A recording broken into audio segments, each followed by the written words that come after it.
আপনার সম্পর্কে তো আরেকটি বিষয় আলোচিত আছে, যে সেটি হচ্ছে যে আপনার যদি কোনো প্রজেক্ট বা আপনার যদি কোনো ধরনের আইডিয়া থাকে, সেটি আপনি কোনো না কোনোভাবে সেই আইডিয়াকে সফল করার জন্য, সেটি সরকার হোক, রাজনৈতিক দল হোক, এবং শেখ হাসিনার সময় শেখ হাসিনা পর্যন্ত আপনি গিয়েছেন এবং আপনি সফল হয়েছেন।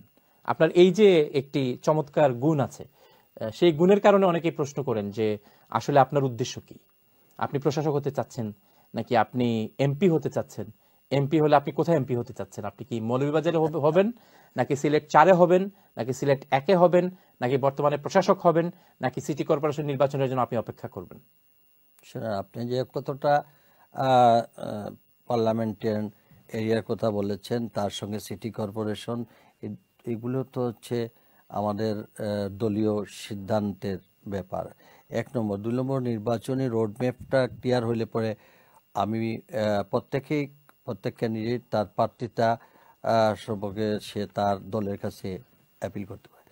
তো আমি এই কথাই বলতে পারি, মৌলভীবাজার বা চাইল্ড এগুলা তো আমার চিন্তার ভিতরে নেই। এই কারণে আমি ওইখানে রাজনীতির সঙ্গে বা মাঠে ময়দানের জন্য আপনার চিন্তার মধ্যে কোনটা? আমি এই নগরে, এই সিলেটে আজকে 40-45 বছর যাবৎ ছাত্র জীবন থেকে, সেই বিএনপির জন্মলগ্ন থেকে ছাত্র থেকে এই পর্যন্ত আমি এখানেই কাউন্সিলর হয়েছি, এখানে মেয়র হয়েছি, এখানে বিভিন্ন বিএনপির যত নির্বাচন হয়েছে আমি সেই ক্যান্ডিডেটের কোনো না হয় সদস্য সচিবের পালন করেছি, না জেলা সেক্রেটারির দায়িত্ব পালন করেছি, না হয় মহানগরের সভাপতির দায়িত্ব পালন করেছি।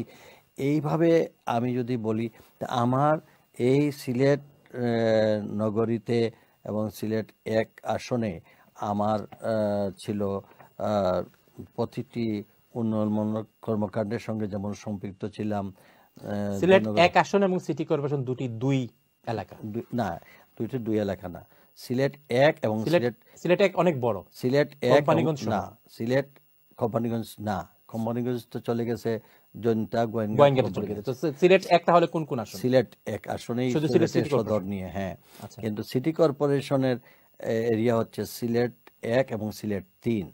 সিলেট 3-এ একটি অংশ পড়েছে সিটি কর্পোরেশন। একটি অংশ নয়, প্রায় অর্ধেকেরও বেশি অংশ সিলেট 3-এ পড়েছে। 3-এ পড়েছে, মানে টোটাল সিলেট শহর 1 এবং 3-এ মিলে। সেটি কি ওয়ার্ড বৃদ্ধি হওয়ার কারণে? এখন এটাকে 8 লাখ 8 লাখের ভোটারই হয়ে গেছে। আচ্ছা, তো কাজেই তো আপনার এরিয়া, সেটা হচ্ছে দলীয় সিদ্ধান্ত ব্যাপার আছে। আবার এমপি হতে হলেও দলীয় সিদ্ধান্ত ব্যাপার। তো আমি যদি চাই, তার মানে এখন আপনি বলতে চাচ্ছেন যে সিলেট 1 থেকে সিটি কর্পোরেশন আয়তন অনেক বড়?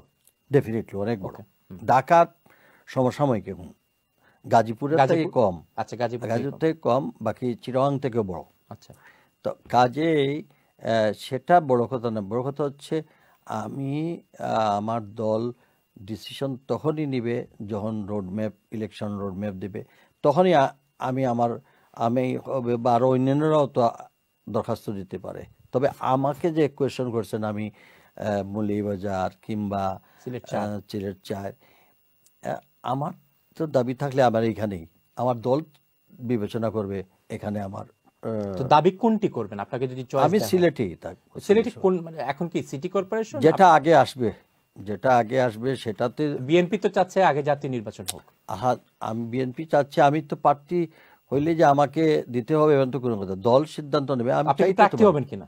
ডেফিনেটলি আমি হইলে সিলেট 1 আসন আছে, তারপরে মেয়রশিপ আছে, দুইটার একটা। মেয়রশিপ তো স্থানীয় নির্বাচন, জাতীয় নির্বাচন না হোক, আমাকে তো আমি বলেছি যে আপনি বলেছেন যে যেহেতু যেটি আগে হবে, আগে তো জাতীয় নির্বাচন হবে বলে ধরে নেওয়া হচ্ছে। আমি তো চাইতে পারি, আমি সিলেট 1ই চাইবো, অসুবিধা কি? আমি তো 1ই চাইবো। ব্রেকিং নিউজ কিন্তু এটি। আমি একই চাইবো। আপনি যেটি সিলেট 1 বলেছেন, এটি কিন্তু ব্রেকিং নিউজ আজকে। হ্যাঁ, আপনি যা সিলেট 1-এ আপনি যে চাইবো, কিন্তু এর আগে শর্ত হলো আমার দলের চেয়ারম্যান শহীদ প্রেসিডেন্ট জিয়াউর রহমান এই সিলেটে মানে স্বাধীনতার যুদ্ধে সিলেটকে স্বাধীন করেছিলেন। আমি মনে করি আমার দলের জিয়া পরিবারের আমাদের ভারপ্রাপ্ত চেয়ারম্যান তারেক রহমানকে আমি আহ্বান করব, তিনি যেন আমাদের এই অঞ্চলের, আমি আহ্বান করতেই পারি, রাখা না রাখা ওনার ইচ্ছা, উনি হলে আমাদের 19টা সিটে একটা প্রভাব পড়বে এবং সিলেটের মানুষের একটা, কারণ আমাদের জাতীয় পর্যায়ে কোনো লিডারশিপ নাই জি সিলেটে। এটা আমাদের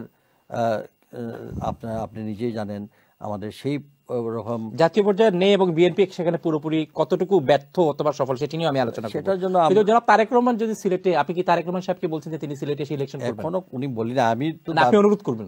আমরা উনি তো তো সিলেটি না, ওনার সিলেটে উনি কিন্তু উনি সারা দেশের সিলেটের নেতা। 19টি আসনের যে কোনো আসনে তিনি প্রার্থী হলে তিনি বিজয়ী হবেন, সেই দক্ষতা ক্ষমতা তার আছে। কিন্তু সিলেটের তো কোনো উন্নতি হবে না, কারণ তিনি সিলেটি নন। উনি বাংলাদেশের নেতা। সিলেটের তো না, না, জাতীয় পর্যায়ে উনি বাংলাদেশের নেতা।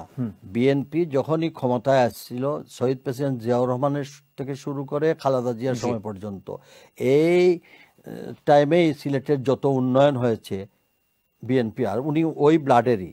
আমার প্রশ্ন আবার উনি হচ্ছে আমাদের সিলেটের ওনার শ্বশুর বাড়িও সিলেটে। জাতীয় ডক্টর জোবাইদুর রহমানকে নিয়ে আসুন, তখন বলতে পারবেন যে তিনি একজন সিলেটি হিসাবে তিনি এটা তো নির্বাচন করেছেন। দলে, হ্যাঁ, যেরকম আমরা ওনার কিন্তু পরিবারের। প্রশ্ন হচ্ছে, আপনি যদি সিলেটের রাজনীতিবিদদের উত্থান দেখতে চান, তাহলে তো সিলেটের রাজনীতিবিদদেরকে আপনি সিলেটে নির্বাচন করাবেন। এখন আপনি জনাব তারেক রহমান বলুন কিংবা জাতীয় পর্যায়ের অন্যান্য নেতৃবৃন্দ, তারা যদি সিলেটে এসে নির্বাচন করেন, সিলেটের রাজনীতিবিদরা তো আর সেন্ট্রালে গেলেন না। যে জন্য বলছিলাম, আমাদের যেহেতু সেন্ট্রালের ওই স্ট্যান্ডিং কমিটিতে বা আমাদের এইভাবে ন্যাশনাল ডমিনেট করার মতো সেই ধরনের আমাদের লিডারশিপ জি এখন পর্যন্ত সেইভাবে পৌঁছে নাই। সেই ক্ষেত্রে আমাদের যদি সেন্ট্রালি যখন অন্য জায়গা থেকে আসবে, তাহলে আমার দলীয় প্রধান থাকলে আমার এটার একটা ইম্প্যাক্ট পড়বে, এক। আর 2 নম্বর হচ্ছে, সিলেট থেকে শহীদ প্রেসিডেন্ট জিয়াউর রহমান সব কিছু করেছেন, এবং উনি যদি করে, আমরা করব না, আমরা তখন সবাই মিলে একটা আননিমাস ইউনাইটেড, এবং সিলেটের মানুষ আগ্রহ প্রকাশ করবে। সিলেটের মানুষ, আমি তো চ্যালেঞ্জ করলাম, তারেক রহমান সাহেব যদি বা তার পরিবারের কোনো সদস্য যদি এই সিলেটের থেকে নির্বাচনে খালি নামটা দেন, সিলেটের আপামর জনগণ ইনশাল্লাহ একটা মাইল ফলক ঘটনা ঘটে যাবে। এবং এটাই আমাদের সমস্ত 19টা সিটের মধ্যে, কারণ উনি নির্যাতিত, উনি যেভাবে এফেক্টেড, ওনার পরিবার যেভাবে এফেক্টেড, সিলেটের মানুষ কিন্তু এই সিম্প্যাথির উপর, আপনি দেখেন হুসেন মোহাম্মদ এরশাদের বেলায় যেটা হয়েছে, তার চেয়ে বেশি গুণ তারেক রহমান সম্পর্কে সিলেটের মানুষের একটা স্বচ্ছ ধারণা আছে। আর এই যুক্তরাজ্যে আসার কারণে আমাদের সিলেটি যে একটা সেন্টিমেন্ট, সেটাও এখানে কাজ হয়। এবং জোবাইদুর রহমান আমাদের আরেকটা অহংকার। জোবাইদুর রহমান খালি ওনার স্ত্রী হিসাবে আমরা কাছে যেমন রেসপেক্ট, আমরা আমাদের এলাকার একজন মানে হাইলি কোয়ালিফাইড এবং সব ক্ষেত্রে সাফল্য, তিনি চিকিৎসা ক্ষেত্রে একজন সাফল্য অর্জন করেছেন। তার ফ্যামিলি ব্যাকগ্রাউন্ড চিন্তা করেন, সেই পাকিস্তান পিরিয়ড থেকে তারা বিভিন্নভাবে নেতৃত্ব দিয়েছেন। কাজেই আমরা তো গর্ববোধ করি যে আমাদের, উনি এখন দায়িত্ব নেবেন কি নেবেন না সেটা পরের বিষয়।